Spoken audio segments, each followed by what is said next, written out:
Hi, now we will discuss income under the head of capital gain.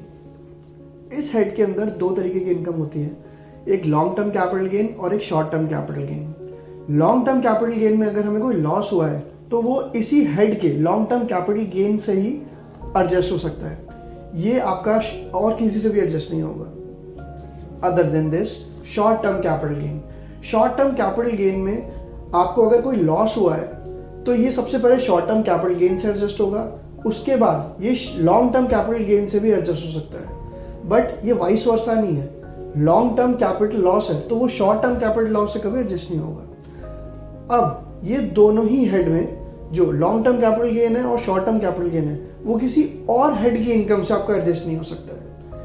अब other than this, ये आपका अगर आपका कोई भी इसमें लॉस हुआ है, चाहे लॉन्ग टर्म हो चाहे शॉर्ट टर्म हो, और वो सेम असेसमेंट ईयर में एडजस्ट नहीं हो पा रहा है तो वो आपका कैरी फॉरवर्ड हो सकता है अगले 8 सालों तक के लिए, बट वो आपका इसी हेड के अंदर ही सेट ऑफ होएगा और कहीं सेट ऑफ नहीं हो सकता। अगेन रिमेंबर दिस पॉइंट, अगर आपका वो कैरी फॉरवर्ड भी लॉन्ग टर्म कैपिटल गेन हुआ है, long term loss carry forward हुआ है, तो वो आपका सब्सिक्वेंट ईयर्स में कभी शॉर्ट टर्म कैपिटल गेन से वो एडजस्ट नहीं होगा। Thank you and let me know if you need any guidance related to this.